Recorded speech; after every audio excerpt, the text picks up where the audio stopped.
Guys, we finally made it 30,000 subscribers. I can't say thank you enough. I think it's fair to say that quite a bit's changed on the channel since we first began.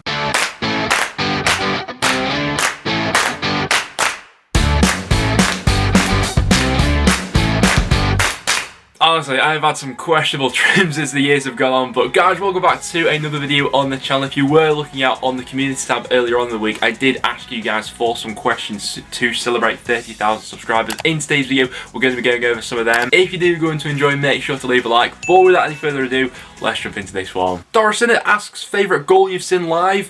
For me, I think I'd have to go for Joey Garner's volley against Rotherham in the playoff semi-finals in League One. Ultimately, we didn't go up this year, but in terms of the spectacle and the quality of the goal scored, I don't think anything's topping that one. Jack Vinicombe asks, in your opinion, who is the best free kick / penalty taker of the Championship over the past 15 years? I'd say the top three that come to my mind instantly are Peter Whittingham, Ross McCormack and Ross Wallace. All three of them could definitely take a mean free kick. In terms of the best penalty taker, have to go Graham Alexander for that one. You'd always back him to finish a penalty, wouldn't you? Trobix Cab asks, when fans are allowed back in, will you film yourself going to watch Preston matches, so doing matchday vlogs and that sort of thing? If that's the sort of content that you guys want to see there, I'd definitely consider it. I think that for away matches especially, that could be quite an interesting one in terms of the full day and things like that, and potentially meeting up some of you guys before the games, getting your guys' thoughts on it as well. So if that is the sort of thing that you'd like to see when we are allowed back in stadiums, then do let me know down below. Jack Bullymore asks, who's the best player of all time? For me, it's got to be Messi. If I grew up in the era of Pele or Maradona, then I might have a different answer to that. But yeah, for me, Messi every day of the week. Jacob C12 asks, if you could bring one player back to Preston, who would it be? It's funny because I'm pretty sure you've got him in your profile picture there. It probably would be Callum Robinson. I absolutely love the guy. I do feel as if we're sort of lacking that sort of dynamic attacker at the moment. B. Percival asks, have you met any professional players? If so, which was your favourite interactions? I think I met a few over the years. Probably my favourite was, so way back when I met Yol Malwini, formerly of Preston North End. He was absolutely brilliant for us back in the day. But yeah, when I met him, he was really nice. Liam Hughes asks, what's the best Championship goal this season? Maybe me being a little bit biased, Scott Sinclair's against Bournemouth from like the halfway line was absolutely fantastic. A few others that spring to mind. Jamal Lowe's goal against Cardiff, the outside of the foot finish, I love watching, such a fluid goal. And also Lewis Cook's goal against Reading, that was a really good one. Morgan Zabinski asks, what was the first game you ever went to, home or away? It was Preston against Everton in a pre-season friendly way back when. Can't for the life of me remember what the score was, but yeah, that was my first game. Kyle North asks, what are you looking forward to opening first after lockdown? A few things really. I mean, by the way that the trim's currently going, the hairdressers for one is one thing that I'm definitely looking forward to opening. Football stadiums is the obvious one as well. Can't wait to get back going onto a match day, and pubs as well. You know, you got to say that, haven't you? HT asks, which university are you going to / which university are you at? So I'm currently at the University of Central Lancashire in Preston. Currently studying journalism in my third year doing that now. And continuing on the similar sort of line, Fraser Northcote asks, what are you planning on doing after you graduated uni, and do you have any sort of media jobs lined up? So yeah, after I have graduated uni, the aim is to get into sports media in one capacity or another. I'd like to get into some sort of like online content creation, but whatever does end up happening, I do want to, you know, carry on with the YouTube and all that sort of stuff. Dobson47 asks, what's the best home atmosphere you've experienced as a visiting away fan? Good question. Do you know what, one that always springs to my mind is Huddersfield. It was the season they were promoted. We played them very much towards the end of that season. And you could very much tell that something was happening in that club. You know, the ground was absolutely buzzing that day. All four corners were singing. They won that one late on as well, so obviously that helped add to the atmosphere. Birmingham, always a decent one. Forest as well. ADT asks, which Championship players do you see going to a Premier League club for big money in the summer? It's an interesting question, really, because it very much depends on, obviously, which of the three clubs end up getting promoted. I think there's going to be a lot of interest in Ivan Toney, regardless of if Brentford are promoted or not, with his ridiculous goal output this season. How could there not be a whole bunch of interest in him? Adam Armstrong from Blackburn, I think there will be quite a bit of interest in as well. Michael Elise from Reading, I think, will probably get a Premier League move. He's had a real breakthrough season this time round. And maybe someone like a Seny Dieng perhaps from QPR, if a Premier League club's looking into the Championship for a goalkeeper. Yeah, I think Seny Dieng's probably going to come up quite high on a lot of people's lists. Luke asks, worst thing about living in Preston? That's an outrageous question. You've got to love your hometown, really, haven't you? Worst thing about living in Preston? I mean, I'd hate to sort of back up the stereotype that it's always raining up north, but as of recording and it is starting to rain, so it is a bit gloomy up here now and again, so probably the weather. Young Doctor CDT asks Aldi or Lidl. I've got to be going for Aldi on that one. Taylor Hesketh asks, what's the best and worst away day you've been to? Best away day? I mean, Wembley, would you class that as an away day though? I don't know, but getting promoted at Wembley, 4-0 against Swindon, doesn't get much better than that. Worst away day I've been to? A couple to pick from here. I'd probably go...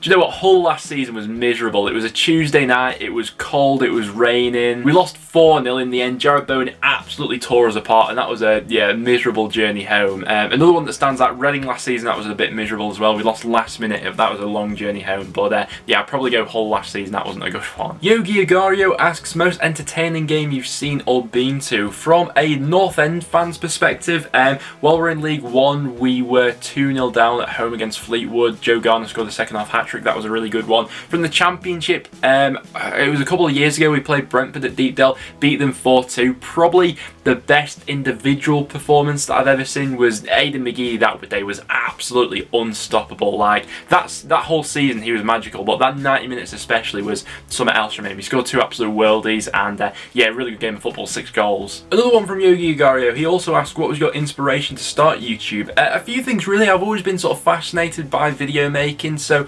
back in primary school, me and my mate started a YouTube channel together. I think I started the Ben HD channel when I was in year 8 or year 9 maybe of high school, something along those lines. In terms of a YouTuber that inspired me to really get into football content, Spencer FC and True Geordie were 2 especially that I've like religiously always watched. One from Lex Alexis, he asks, what are your ambitions with the channel in the next 5 years? Very good question.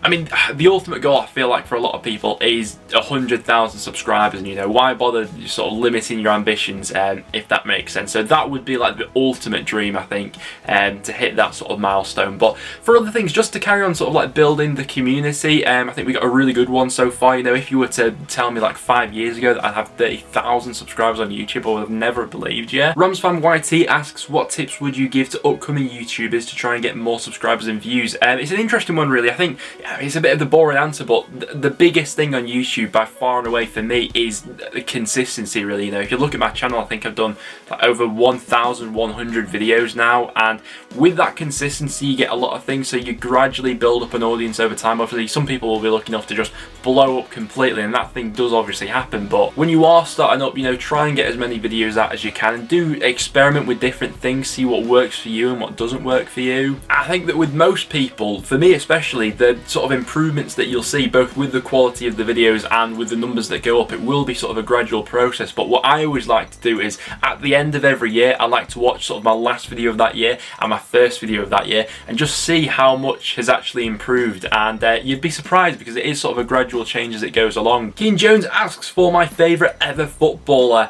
Over the years, I'd say my top 4 favourites, because I really can't narrow it down to one, are Joe Garner, Ben Pearson, Callum Robinson and Messi. Those are my favourite 4. Now this next one we did get from quite a few people. So Archie Mills asks, should Preston ever get promoted or relegated, would you change this channel from being championship based? It's a very interesting question, and I think at the core of the channel I'll always do something regarding the championship. I think that, you know, regardless of Preston being in it or not, you know, we're probably not going to go up or down this season. I'm still very invested in the league, and that's mostly because of sort of the community that we built up. You know, I know people that support every single championship club, which I think is really cool. So other than being a Preston fan, I'm just generally invested in the championship. So yeah, should Preston ever get promoted or relegated, I'd still do content around Preston because that interests me as well, but there'll always be some sort of element that is championship based around the channel for sure. Ollie Davenport asks, who would win in the fight, 5 chickens or 2 seagulls? Do you know what? I reckon 1 seagull could have 5 chickens, so I'm backing the seagulls every day of the week for that one. Sam Parkinson asks, how did you start supporting Preston and what are your first memories of watching them? So yeah, support them because they're my dad's team and local to me and all that sort of stuff. First memories of watching them, well, the first season I was properly invested in North End and I'd like go on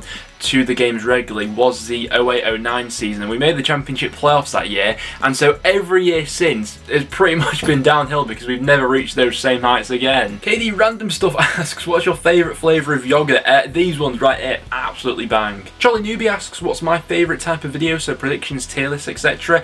I enjoy doing most of them, but my favourite, to be honest, I'll probably say the transfer rumour ones. I think that especially when I get to like have a bit of a deep dive into a new player that's being linked to a championship championship club, that sort of thing I always quite enjoy. Harry asks for the pre-game routine where we could go to stadiums. So for away games, I'll always go with my mate usually, whether that's, you know, either driving down or going on the train or something like that. But before the game, you know, you've always got to find sort of like a pub in and around the stadium. I think there's been varying degrees of success with that depending on what the away game actually was. I remember going to Middlesbrough, we went to a bit of a dodgy one, to be honest with you, but there are some nice pubs that we have been to, and after that, you know, getting into the stadium and stuff like that, you've always got to get a pie. I think that's the classic thing to do, isn't it? I want to know from you guys in the comments down below, actually, where's the best football pie that you've ever had? So, you know, any stadium in England. Final Whistle asks, who do you think is going up in the championship? Tough question. My opinion on this changes all the time. I think that Norwich go up from this position. They've got that know-how about them and that lead at the top, and then after that, I'm pretty clueless, to be honest with you. Obviously, I'm recording this video on Wednesday and we got more games going on tonight. If I had to put money on it now, I think that Swansea, with the couple of games in hand, could play into their advantage in the long run. And then I'd still side with Brentford because of how good they can be, but Watford are a team who I'm getting more sold on as the weeks go on. I think that under this new manager, they could really shift into gear. JFFC says, name your top 6 predictions now. Once again, such a difficult one at this point of the season. It's probably going to change with the games we got going on tonight, but I think that the top 4 right now is pretty secured. The 2 teams that I worry about potentially dropping out of the top 6 are Reading and Bournemouth. I've said that for a couple of weeks now. I'd love to see Barnsley making it in the top 6, but I think they may just fall short, but it would be some ride if they do get in there. If Cardiff beat Bournemouth tonight, then I think it's on for them. JCFC asks, if you had to spot any team other than Preston, who would it be? I mean, I'd probably have to stick with another local one, wouldn't I, realistically? I think that AFC Files the closest one to me other than Preston, so I'd probably have to go for them. Liam K says, does pineapple belong on pizza? I'm not against it. FBI says, what other sports do you like? Other than football, big into athletics. J-Matt asks, what position do you play if you play Sunday League or anything like that? So I've not played Sunday League for a while. I did used to. I was a winger then. If I could compare myself to any player in the championship, but you're probably looking at someone like a Tom Barkhuizen. A lot of pace. Final product, questionable. Oliver Mosdale said, what youngster from recent years in the championship do you think will go the furthest? My money would be on Jude Bellingham. I think that's a very good shout there. The fact that he's and he's still 17 years old and he's broke into that Dortmund first team. Fantastic prospect. Obviously Jack Grealish is the obvious one at the moment who's absolutely flourishing in the Premier League, who's recently sort of played in the championship. Aberieze I think will go a long way. I think that Palace fans are now finding out just how good he is. And then following off the back of that one, we'll finish it on this one. Who's the best under-23s player in the championship? Right now, I'd say my top 3 are Michael Elise, Harvey Elliott and Max Aarons. I'd say those 3 are the biggest sort of prospects that we've got coming up in the EFL Championship at the moment, but any of your guys' thoughts are much welcomed in the comments down below. But guys, there we have it. That will now wrap it up for today's video, so thanks for sticking around and for getting us up to 30,000 subscribers. It's honestly an absolutely mind-blowing milestone there. Yeah, I can't say thank you enough, so thank you to everyone that has been watching the content over the years. If you would like to see maybe a part 2 to this, we do still have some questions that have gone unanswered, then do leave a like on today's video and do feel free to leave any other questions that you still have in the comments down below. But apart from that, guys, thanks for tuning in. If you did go on to enjoy it, make sure to leave a like. Please do subscribe for some regular championship content. But apart from that, thanks for watching and I'll see you all in the next one.